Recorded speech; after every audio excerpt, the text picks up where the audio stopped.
To activate personal conveyance, we'll click on HOS on the top right. We'll select Off Duty.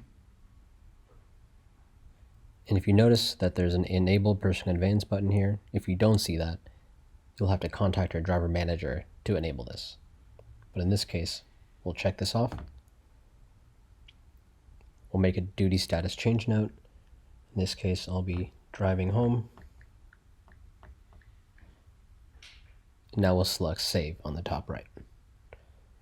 You'll now see an orange banner above Personal Conveyance Enabled.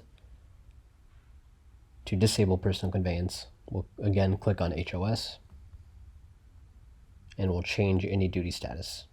In this case, I'll just go Off Duty, and save.